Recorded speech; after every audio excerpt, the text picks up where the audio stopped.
नमस्कार मित्रांनो, अनुभव स्टडीमध्ये सर्वांचं स्वागत. 28 फेब्रुवारीच्या बुलेट रॅपिड फायरमधील जेवढेही करंट अफेअरचे चालू घडामोडीचे प्रश्न आहेत, हे महत्त्वाचे प्रश्न आपण या व्हिडिओच्या माध्यमातून कव्हर करूयात. व्हिडिओ खूप महत्त्वाचा ठरणार आहे. शेवटपर्यंत व्हिडिओ नक्की बघा. तुम्ही जर नवीन असाल तर चॅनलला सबस्क्राईब करा आणि शक्य झालं तर व्हिडिओ लाईक आणि शेअर जरूर करायचा आहे. रोज सकाळी 6 वाजता तुम्हाला हा व्हिडिओ पाहायला भेटत आहे. प्रत्येक प्रश्नाचं अगदी डिटेलमध्ये विश्लेषण आपण करत असतो. साधारणतः कोणताही तुमचा चालू घडामोडीचा प्रश्न चुकणार नाही.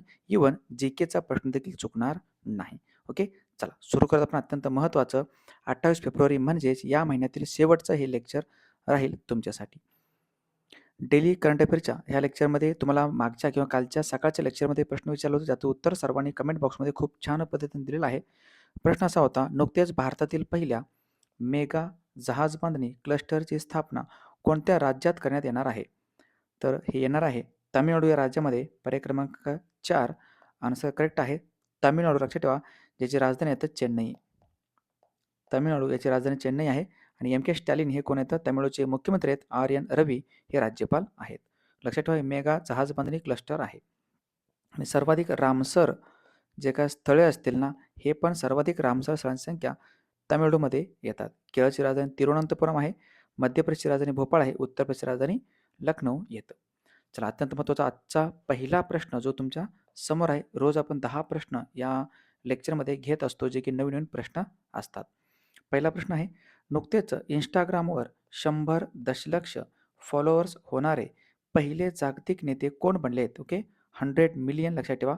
आणि फॉलोअर्स होणारे पहिले जागतिक नेते कोण असतील? त्यांचं नाव आहे नरेंद्र मोदी. पर्याय क्रमांक 3. नरेंद्र मोदी हे बनले आहेत. लक्षात ठेवा, 1 नंबरला येतं. 2 नंबरला येतात व्लादिमीर झेलेन्स्की. नेत्यांमध्ये आहे हे. सर्वात जास्त Instagram फॉलोअर्स नाही. ओके, हे नेत्यांमध्ये नेते विचारले तुम्हाला. 1 नंबरला पहिल्या क्रमांकावर नरेंद्र मोदी येतं, जे भारतात सध्याचे पंतप्रधान आहेत आणि हे गुजरात राज्यामधून हे येतात. सर्वांना माहिती असेलच. ओके, लुला द सिल्वा हे ब्राझीलचे नेते आहेत. आणि अमेरिकेचे राष्ट्राध्यक्ष डोनाल्ड ट्रम्प लक्षात ठेवा. आणि व्लादिमीर झेलेन्स्की हे कुठले असतील? हे युक्रेन या देशाचे आहेत. युक्रेन या देशाचे आहेत. आणि जे राहिलं इंस्टाग्राम, ओके, जो इंस्टाग्राम आहे, इंस्टाग्राम सुरू केलं होतं 2010 मध्ये 2 व्यक्तींनी मिळून. त्यांचं नाव आहे केविन सिस्ट्रोम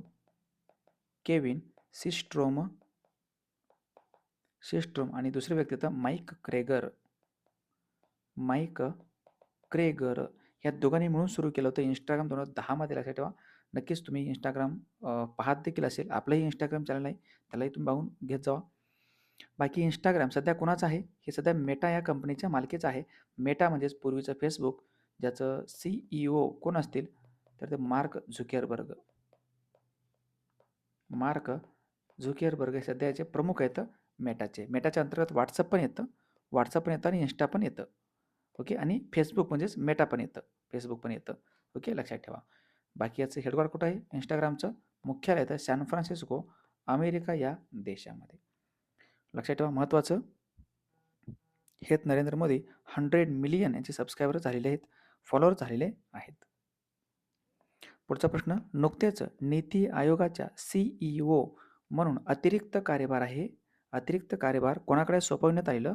हे नीती आयोगाचे CEO बनले जातात. लक्षात ठेवा, तुम्ही जर पेपरच्या वेळेपर्यंत जर हेच राहिले कंटिन्यूपणे, तर पेपरला तुम्हाला विचारू शकतील. जर भविष्यामध्ये आणखीन 1-2 दिवसामध्ये पुढच्या आठवड्यामध्ये चेंज झाले तर परत चेंज पण होऊ शकतं. बनलेत सध्याचे घडला निधी चिब्बर. हे नवीन CEO बनले तर नीती आयोगाचे. नीती आयोग सर्वांना माहिती असेल, national institution for transforming India असं आपण म्हणतो. 1 जानेवारी 2015 मध्ये नीती आयोगाला आलेलं होतं. ह्याचे पंतप्रधान हे पदसिद्ध अध्यक्ष असतात. सध्या आहेत पंतप्रधान आणि पहिले पण तेच होते, नरेंद्र मोदी. ह्या नीती आयोगाचे जे काही सध्या उपाध्यक्ष कोण असतील? ह्याचं नाव आहे सुमन बेरी. हे उपाध्यक्ष सध्याचे घडले आहेत. पहिले उपाध्यक्ष होते अरविंद पानगडिया, जे की 16व्या वित्त आयोगाचे अध्यक्ष बनलेले आहेत. ओके, आणि जे काही CEO होते, CEO आता निधी चिब्बर आहेत. ओके, पूर्वी कोण होते? ह्याचं नाव होतं BVR सुब्रमण्यम. आणि पहिले कोण होते? पहिले CEO नीती आयोगाचे फर्स्ट CEO कोण होते? ज्यांचं नाव आहे सिंधुश्री खुल्लर.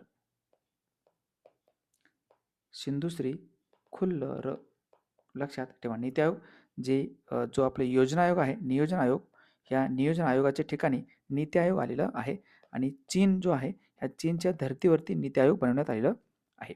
जर ऑप्शनकडे आपण बघितलं तर रंजना प्रकाश देसाई हे 8वे जे वेतन आयोग आहे, या 8व्या वेतन आयोगाचे अध्यक्ष कोण असतील? रंजना प्रकाश देसाई आहेत. राकेश अग्रवाल हे NIAचे प्रमुख बनले तर सुमन बेरी हे आहेत उपाध्यक्ष नीती आयोगाचे. हे तर निधी चिब्बर. लक्षात ठेवा, महत्त्वाचे जेवढे पण नियुक्त्या असतील ना, ते नियुक्त्या तुमच्या कामाचे पेपरला येऊ शकतात. चला पुढचा प्रश्न, तिसरा प्रश्न महत्त्वाचा आहे. मतदार यादी अद्ययावत करण्यासाठी केंद्रीय निवडणूक आयोग म्हणजेच केंद्रीय निवडणूक आयोग आहे ॲक्च्युली हे. ओके. केंद्रीय निवडणूक आयोग कोणती मोहीम राबवत असते? हे एकदाच नाही, आत्ताच नाही राबवलं. हे राबवत असतं साधारणतः पहिल्यांदा 1952 मध्ये हे राबवण्यात आलं होतं. ज्याचं नाव आहे SIR म्हणजे स्पेशल इंटेन्सिव्ह रिव्हिजन. लक्षात ठेवा, SIR. ओके. सर रिपोर्ट म्हणतो आपण त्याला, SIR report, special intensive report, sorry revision. R for revision, report नाही आहे, लक्षात ठेवा. R फॉर रिव्हिजन आहे, स्पेशल इंटेन्सिव्ह रिव्हिजन. सर्वात पहिल्यांदा सर्वप्रथम SIR जो राबवण्यात आला होता तो 1952 मध्ये राबवण्यात आला. लक्षात ठेवा. काय काम आहे, याचा मुख्य उद्देश काय असेल सगळ्यात महत्त्वाचं हे SIRचं? तर जेवढे पण मतदार यादी असतील, मतदार यादी ही अद्ययावत करण्याचं काम यांचं आहे. मतदार यादी अद्ययावत करणे म्हणजे कसं करणे? समजा एखाद्याचं निधन झालेलं असतं, कोणी डबल नाववाले तरी कोण नागरिक नाहीत ना, परदेशी एखादा व्यक्ती असेल तो भारतात मतदान तर करत नाही ना, म्हणजे काय मतदार यादी आहे ते अद्ययावत करणे हे मेन याचं काम आहे. हे SIRचं काम आहे. लक्षात ठेवा, केंद्रीय निवडणूक आयोग राबवत असतं.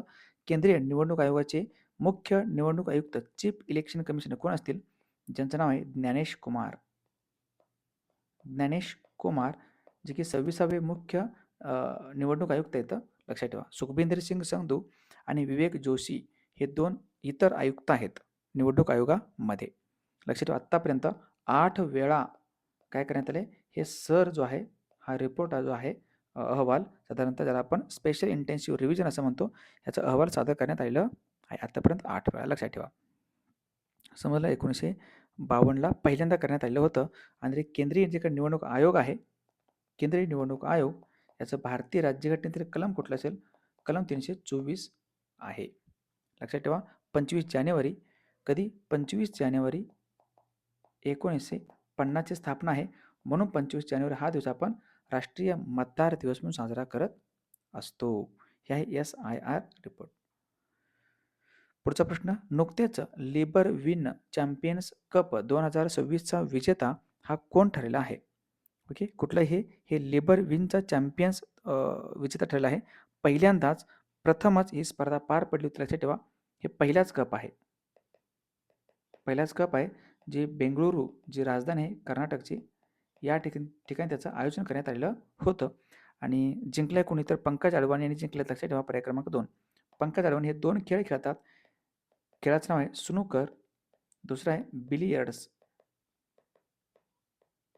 स्नूकर आणि बिलियर्ड्स. जर क्वेश्चन विचारलं भारताचा महानतम खेळाडू स्नूकर आणि बिलियर्ड्सपटू कोण आहेत? पंकज अडवाणी. लक्षात ठेवा, हे पुण्याचे आहेत. पुण्याचे आहेत. लक्षात ठेवा, ह्यांना आपण प्रिन्स ऑफ पुणे असं म्हणतो आपण. पुण्याचे राजकुमार, प्रिन्स ऑफ पुणे. ओके. पुण्याचे राजकुमार म्हणून कोणत्या खेळाला ओळखतात? तर कोणत्या खेळाडूला ओळखतात? तर ते Pankaj Advani, snooker plus billiards. आणि हे जे काही कप आहे लेबर विन चॅम्पियन्स कप, याचा अँबॅसेडर कोण आहेत? याचे अँबॅसेडर कोण असतील? स्वतः पंकज अडवाणी. पंकज अडवाणी हे अँबॅसेडर होते आणि पहिलाच कप त्यांनी जिंकलेलं आहे. लक्षात ठेवा. बाकी तुम्हाला माहिती असेल, नीरज चोप्रा हे भालाफेक करतात. अभिनव बिंद्रा हे नेमबाज आहेत. विराट कोहली हे क्रिकेट खेळतात, सर्वांना माहिती असेल. ओके. चला, लेबर विन चॅम्पियन्स कप यांनी जिंकला आहे. हे आहेत पंकज अडवाणी. 2-3 चालू घडामोडीचे जे क्रीडाविषयी विशेष न्यूज आहेत त्यांच्यावरती एक नजर टाकूयात आपण. 2027 मध्ये म्हणजे पुढच्या वर्षी 2027 मध्ये 39व्या राष्ट्रीय क्रीडा स्पर्धेचे आयोजन करण्यात आले. कुठं? तर मेघालय या राज्यामध्ये. राजा भरेंद्र सिंग ट्रॉफी 2025चा विजेता आहे सर्व्हिसेसनं नुकताच संतोष ट्रॉफी जो आहे 2025-26चा जो संतोष ट्रॉफी आहे हे देखील जिंकलेला आहे सर्व्हिसेस संघानं केरळला हरवून. इंडियन स्नूकर चॅम्पियनशिप 2025 विजेता आहे स्वतः पंकज अडवाणी. ICC एकदिवसीय क्रमवारीत फलंदाजांमध्ये प्रथम स्थान कोणाचं आहे? शुभमन गिल. आणि महिला प्रीमियर लीग क्रिकेटचे तिसरे सीझन सुरू झाले कुठं? वडोदरा या ठिकाणी. आणि याचं तिसऱ्या सीझनचा विजेता कोण असेल? तर तो आहे RCB, स्मृती मंदाना यांचं टीम. घ्या पुढचा प्रश्न.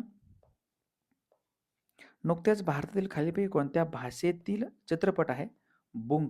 ओके, बुंगला प्रतिष्ठित बाफ्टा पुरस्कार 2026ने सन्मानित करण्यात आलेलं आहे. हे सर्वोत्कृष्ट बाल आणि कुटुंब चित्रपट पुरस्कार ह्या श्रेणीमध्ये भेटलं हे महत्त्वाचं आहे. कशी तुम्हाला कोणत्या श्रेणीत भेटलेला आहे हा पुरस्कार, हेही कदाचित पेपरला काय करता विचारू शकतात. आणि हा आहे मणिपूर या भाषेतील चित्रपट. पर्याय क्रमांक 1 मणिपूर. जी मणिपूर आहे, मणिपूर या राज्याची ही भाषा आहे मणिपुरी भाषा. आणि मणिपुरी जी भाषा आहे ना, मणिपुरी भाषा हे कसं आहे खूप महत्त्वाची भाषा आहे, लक्षात ठेवा. आणि मणिपुरी ॲक्च्युली एक नृत्य करा तुम्ही. ओके, मणिपुरी जी भाषा ऐवजी मणिपुरी जे नृत्य आहे ना, डान्स म्हणतो आपण मणिपुरी डान्स, हे कसं आहे एक अभिजात नृत्य आहे. सॉरी, अभिजात म्हणतो, क्लासिक लँग्वेज कुठल्या आपले नृत्य. ओके, क्लासिकल डान्स म्हणतो आपण, म्हणजे अभिजात किंवा शास्त्रीय. शास्त्रीय नृत्य आहे मणिपुरी. मणिपूर लक्षात ठेवा, मणिपूर. मणिपूरची राजधानी इम्फाळ आहे. आणि कोण ह्या चित्रपटाचे दिग्दर्शक कोण असतील? ह्या चित्रपटात दिग्दर्शक विचारतात पेपरला, अलीकडे थोडंसं अवघड बनवायचं म्हटलं तर लक्ष्मीप्रिया देवी यांचं नाव आहे. लक्ष्मी प्रिया देवी हे दिग्दर्शक ह्या चित्रपटाचे. बुंग लक्षात ठेवा, महत्त्वाचा आहे चित्रपट. हा तो चित्रपट आहे बुंग नावाचा. पुढचा प्रश्न. नुकत्याच खालीलपैकी कोणते राज्य हे कृत्रिम बुद्धिमत्ता आधारित रिमोट मतदान प्लॅटफॉर्म सादर करणारे पहिले राज्य बनलेलं आहे? काय केलेलं हे? कृत्रिम बुद्धिमत्तावर आधारित ओके रिमोट मतदान प्लॅटफॉर्म सादर केलेला आहे. आणि असा करणारं राज्य आहे पहिल्यांदाच बिहार राज्य. लक्षात ठेवा, पर्याय क्रमांक 4. बिहारची राजधानी पटना आहे. नितीश कुमार नवीन मुख्यमंत्री बनले होते बिहारचे. आणि हे जे काही आहे, हे जे काही प्लॅटफॉर्म आहे, हे सादर कुठं करण्यात आलं असेल? एक आपली परिषद पार पडत होती दिल्लीमध्ये, ज्याला आपण इंडिया AI इम्पॅक्ट समिट म्हणतो आपण. इंडिया AI इम्पॅक्ट समिट 2026 पार पडले कुठं? तर नवी दिल्ली या ठिकाणी, भारत मंडपम या ठिकाणी. या ठिकाणी याचं काय करण्यात लॉन्च करण्यात आलेलं आहे, लक्षात ठेवू शकता.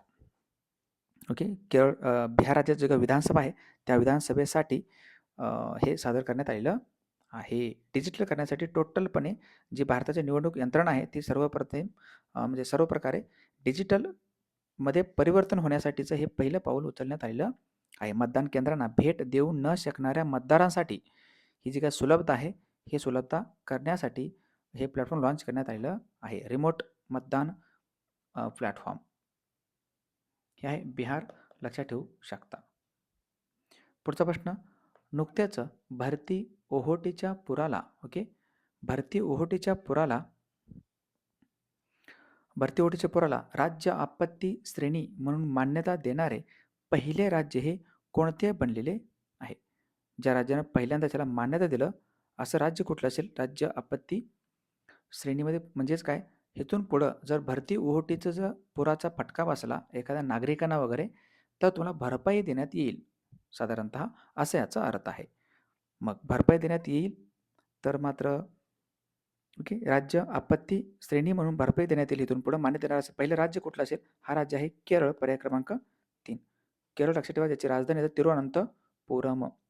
तिरुवनंतपुरम. पूर्वी चक्रीवादळ येत असतील, काही ढगफुटीवर होत असेल, तर मदत देण्यात येत होती सरकारतर्फे. ओके, तर आता काय होणार आहे? भरती ओहोटीचे हे नॉर्मलच आहे. भरती ओहोटी पश्चिम किनारपट्टी लागले सगळं माहिती आहे केरळला. ओके, पश्चिम किनारपट्टीवरती टोटलपणे भरपूर अशी किनारपट्टी आहे. साधारणतः संपूर्ण केरळमधील 10% लोक असे आहेत, लोकसंख्या अशी आहे जी किनारपट्टीवरती राहते केरळमधील. मग ह्या लोकांना जो काही भरती ओहोटीचा फटका आहे, कारण भरती ओहोटी आलं तर पाणी जे आहे ते पूर्णतः पसरतं, समुद्राचं पाणी. ओके, आणि मग पसरल्यानंतर जे नुकसान होतं हे नुकसान सोसावं कोण? हे तर रेग्युलरच आहे. म्हणून आता ह्याला काय केलं आहे, राज्य आपत्ती श्रेणीमध्ये टाकण्यात आलेलं आहे या आपत्तीला, भरती ओहोटीला.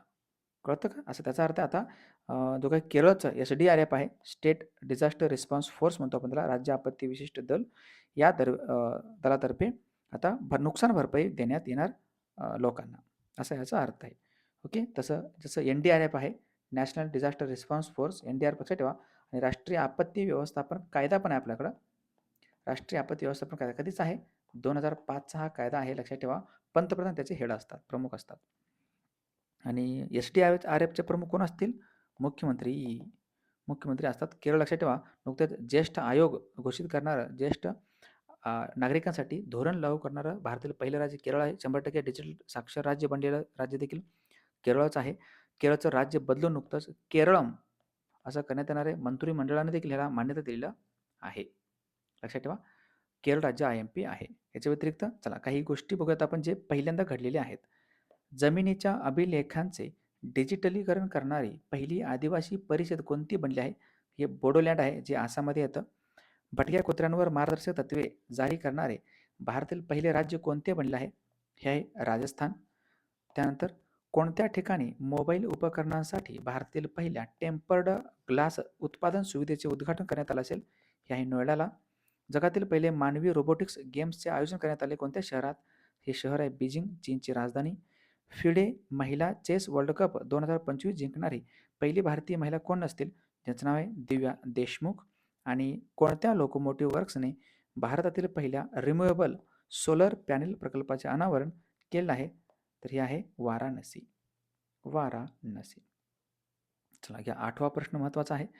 नुकतेच भारत महिला संघाने खालीलपैकी कोणत्या देशाला हरवून रायझिंग स्टार्स एशिया कप 2026चे विजेतेपद पटकावलेलं आहे? हे भारताच्या संघानं हरवलं.